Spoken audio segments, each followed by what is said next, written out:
reckon? Sennheiser or a Rode? Let's see.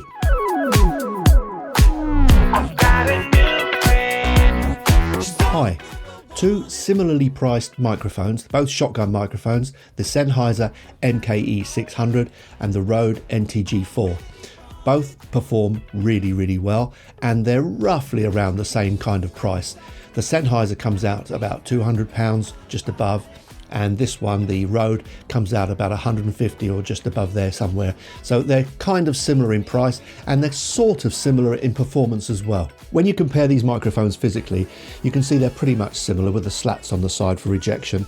But when you look at it closely, you'll see that the Sennheiser is about an inch longer than the Rode, and it's also slightly slimmer in the barrel. The Rode is shorter and stubbier, if you like. As far as the controls are concerned, you've got a flat switch on this Sennheiser and a high pass filter, which means you can cut the bass, plus the on-off switch. This has to be turned on and off because it's got a battery inside, so you have to physically make sure you do that. With this one, this is only the XLR version, but with the battery version you also need to switch it on and off. But you've got not only a high pass filter on this, but you've got a 10 dB pad, so you can lower the sound by 10 decibels. And you can also boost the treble. So as far as controls go, the Rode has a couple more controls, at least anyway, than the Sennheiser, but they're pretty similar really. Both of these microphones have a supercardioid polar pattern, so they pick up mostly from the front. The frequency response of the Sennheiser is quoted as 40 Hz to 20 kHz, and the Rode is quoted as 20 Hz to 20 kHz.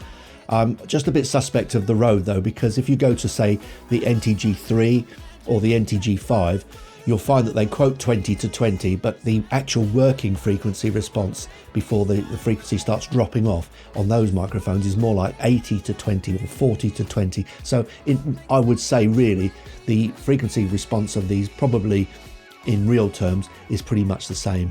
Maximum SPL for the Sennheiser is 132 dB, and for the Rode it's 135 dB. What that actually means is the Rode can take just about 3 dB more than this one in the front end. In other words, they don't distort with very loud sounds, not easily anyway. The noise figures for these two microphones is incredibly similar. The Sennheiser is quoted as 15 dBA with the battery 16, and the Rode is quoted as 16 dBA as well. The biggest difference between the two of them is that the Sennheiser works with 48 volts phantom power, as does the Rode, but the Sennheiser takes a AA battery. In other words, you can take the battery out and replace it, and it'll work outdoors on your camera with no phantom power. This one won't, but it will work with 12 volts, 24 volts and 48 volts phantom power. Also, of course, if you get the NTG4 Plus, it has an inbuilt lithium-ion battery. So if you prefer an inbuilt battery, the Rode is fine. If you prefer to be able to take the battery out, the Sennheiser. So let's put the two of them up against each other.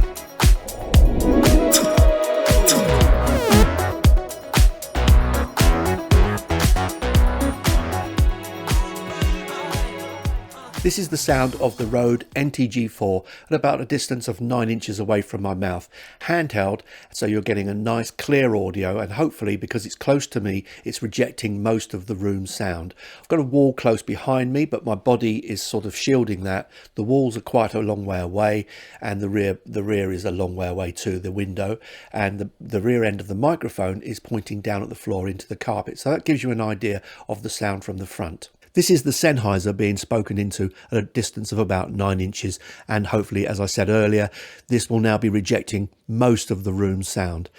Hopefully the wall behind me is being rejected because my body's in the way, and the side walls are quite a far away, and the rear window is even further away, with the back end again pointing at the carpet. So this is the sound of the Sennheiser as it would be used handheld. This is the sound of the Rode NTG4 at an angle of 45 degrees. At an angle of 45 degrees, there might be just a slight bit of drop off now by the time you get to this angle. So if I go now to the front, you'll hear that it's probably a little bit more full sounding. So as you go to the 45 degrees, you lose a little bit of the top end, and it's just going slightly more muffled. The only thing is, if these aren't quite so tight, you can pick up two people. So that's 45 degrees and back to the front.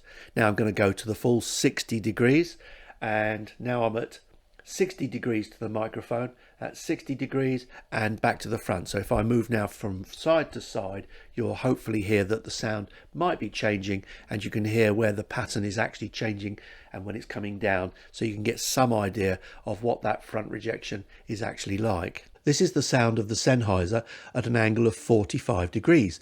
And you'll see now, if I go back to the front, that it might sound a little bit more direct. So if I go from 40 to 45 degrees again, you'll hear the Sennheiser might be starting to dull down. And now I'm back to the front again. Going to go over a little bit further now. So here we go, a little bit further. So here we are, 60 degrees. I'm now at about 60 degrees on the Sennheiser, so that should hopefully be starting to reject my the treble especially, and coming back to the front you've got more presence again. So that's 60 degrees, and if I move between 60 degrees and the front, you might well hear what's going on with the polar pattern on this microphone. So just moving it around to 60 degrees, keeping an eye on it so I don't go too far, because any much further and I'll be right on the side of it. So that's the sound of the Sennheiser, and might give you an idea of how the polar pattern is actually working. This is the sound of the Rode NTG4 from 90 degrees. So I'm flat onto the side now, and at this angle I'd expect some good rejection, some fairly good rejection going on, and it will sound hopefully a little duller and maybe a little less bass too, actually, just everything pulled down. So this is the Rode NTG4 from the side. I'm now speaking into the side of the Sennheiser, and I would expect pretty good rejection on the side from any decent microphone. And by rejection, what happens is the treble comes down, and in comparison the bass can sound a little bit raised. But when you're on the side, hopefully the bass isn't too raised, because it hasn't got that lobe going on that's on the back of these types of microphones. But this is the sound of the microphone MKE600 on the side. This is the way you should never speak into a microphone. I'm talking into the rear end, but that's only to show you how this thing sounds on the back end and how it might pick up rear sounds. What I would expect is the treble to be down, but maybe in comparison to the treble, the bass sounds a bit more raised.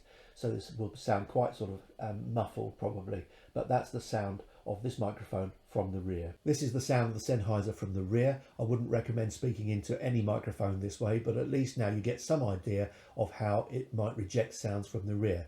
With these types of microphones, you would expect a slight raise in the bass, a rise in the bass. It's not actually a rise in the bass, but what happens is the treble is being brought down, but it doesn't reject bass quite so well. So we perceive that as a rise in the bass, but that's the sound from the rear. This is the sound of the Rode from the front, but now I've got the high pass filter switched in, so that means that the bass is being rolled away. So hopefully if you've got rumbles in the house or traffic rumbles and things going on, this will cut that sort of thing out, or at least cut it down anyway. So this is the sound with the high pass filter switched in. Now I'm using the Sennheiser with the high pass filter switched in, so there's a little bit of a roll off in the bass, just in case you've got rumbles going on around the house, so you can compare how the roll offs work between the two microphones. One thing that the Rode does have is a treble boost switch. So I've now put the treble boost switch in. Now the thing is about this one, it's not too harsh actually, it's quite nice. It's just a subtle sort of raise in the treble, which can be quite handy when you're using a windshield, which will pull the treble down, but this thing will pull it back up again for you, so that's quite handy. So this is the sound with the treble cut, and this is something that the Sennheiser doesn't actually have. I'm now able to go into jazz hands because I'm using the Rode NTG4 boomed above me, and this is the kind of sound that you would get from a microphone when it's just a little bit further away. Now the thing is about this now is I'm now subject to the reflections behind here, because this has now got the sort of front 45-degree angle looking at the back wall, so this could affect the amount of reverberation that the microphone is picking up. The side walls, of course, are the same distance away, so is the rear, but now the back of the microphone is pointing up at the ceiling. So if there's anything coming back from the ceiling, that's going to pick it up in the form of a little bit more raised bass, perhaps. But what concerns me more when I've got it in this position, when I'm sat here, is there is a close wall behind me, which means at 45 degrees to the front of the microphone, there is probably a little bit of reverberation coming back from the back wall. But that's the sound of the Rode NTG4 boomed above my head. I'm still able to do a little bit of jazz hands because this is the sound of the Sennheiser MKE600 boomed above my head. And as I said, with the Rode, I'm always concerned when I'm sat here because the reflection from the back wall is coming in at 45 degrees to the capsule, which might give you this. So this might give you an idea of how this microphone and the Rode reject the sounds that are just off axis, and maybe hopefully there's not too much reverb coming in through the front end. If one is better than the other, what that probably means is it's got a tighter polar pattern, slightly tighter polar pattern, so it's rejecting just those sounds that are just off from the front at 45 degrees. That's actually why I test the 45 and the 60 degree mark, because those are the areas where you can get a lot of reflections. And what I would do is I look at the room and I try to get that capsule looking away from any reflective surfaces, including the 45 degree mark.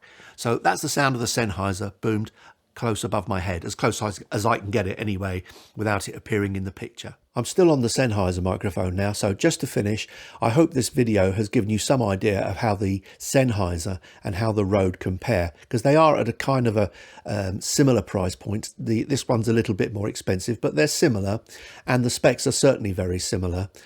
And the only way you can get an idea of how a microphone actually sounds is listen to it, not just look at the specs.